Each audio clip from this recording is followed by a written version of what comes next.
Jadi sebelum orang itu divaksin, disuntik dengan vaksin Nusantara, itu diambil dulu darahnya sekitar 40 cc.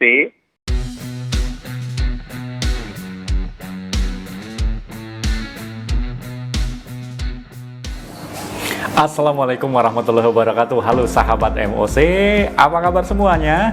Sahabat Mas Oji Channel dimanapun teman-teman saat ini berada, ketemu dan berjumpa lagi dengan Mas Oji Channel, teman berbagi motivasi dan inspirasi.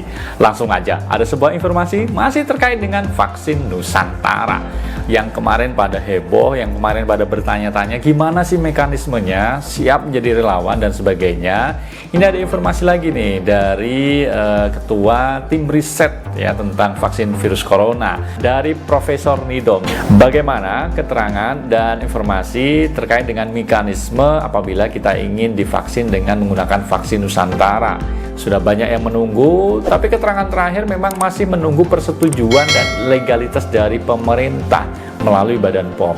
Nah, ini yang ditunggu-tunggu oleh semua pihak agar pemerintah segera mengeluarkan regulasi, mengeluarkan sebuah persetujuan sebagai legalitas beredarnya vaksin Nusantara ini. Nah, bagaimana informasi selengkapnya tentang mekanisme vaksin Nusantara ini? Ayo kita simak informasi yang berikut ini. Sahabat MOC, berdasarkan hasil penelitian yang dilakukan oleh Ketua Tim Riset Corona dan Formula Vaksin dari Profesor Nidom Foundation, Khairul Anwar Nidom, mengatakan bahwa setelah dilakukan uji klinis fase 2 terhadap 12 sukarelawan di Surabaya, Jawa Timur, vaksin Nusantara diklaim mampu mengendalikan mutasi virus corona dengan efikasi sebesar 100%. Hal tersebut karena vaksin Nusantara menggunakan mekanisme kerja sel dendritik, sehingga ketika varian baru muncul, vaksin dapat melemahkan varian baru tersebut, termasuk corona varian Delta.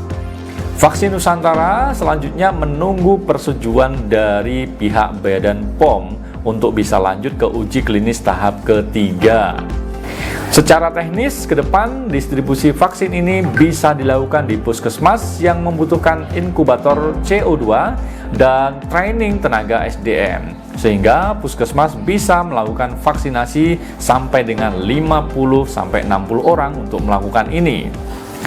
Nah, sahabat MOC sekalian, inilah mekanisme kerja dari vaksin Nusantara yang disampaikan langsung oleh Profesor Khairul Anwar Nidom. Ini keterangan dari Profesor Nidom. Jadi sebelum orang itu divaksin, disuntik dengan vaksin Nusantara, itu diambil dulu darahnya sekitar 40 cc. Nah, dari 40 cc itu dengan perhitungan sel dendritiknya sudah cukup untuk untuk sebagai bahan vaksin Nusantara itu ya, sel dendritik vaksin. Nah, dari setelah diambil 40, kemudian dipilahkan, serumnya disimpan, kemudian sel dendritiknya disimpan. Sel dendritik yang terlalu tua dibuang, kemudian yang terlalu muda juga dibuang. Jadi kira-kira yang masih remaja, nah itu kemudian diinkubasi, dikembangkan di dalam inkubator CO2 sekitar 5 hari. Nah, 5 hari dengan perhitungan 5 hari itu sel dendritik itu tumbuh beranak pinak dengan jumlah yang cukup, sekitar 10⁻7 sampai 10⁻9 sel per mililiter. Nah, setelah itu sel dendritik itu diberikan antigen S baik dari COVID itu diinkubasi, Mbak, selama 2 hari. Jadi hari ke-8, hari ke-6, hari ke-7 itu inkubasi dengan antigen. Nah, antigen inilah yang didesain untuk apa sebetulnya tujuannya. Kalau untuk antigen varian alfa ya hanya untuk alfa. Kalau beta ya hanya untuk beta. Tetapi kita bisa menggunakan multivalen. Nah, untuk rencana fase ketiga ini kita dibuat fase pentavalen. Ada lambda dimasukkan. Jadi walaupun lambda ini belum masuk ke Indonesia, artinya masih terdengar di Filipina atau di Peru, kita sudah siapkan di situ, sehingga tatkala virus ini masuk di Indonesia, orang itu akan terproteksi dengan lambda tersebut. Nah, itu cukup hanya 8 hari, Mbak. Nah, sahabat MOC sekalian, menurut rencana, uji klinis tahap ketiga dari vaksin Nusantara ini akan melibatkan minimal 2.000 orang sebagai syarat, ya, 2.000 orang sukarelawan. Dan saat ini melihat animo yang tercatat sudah lebih dari 2.000 orang.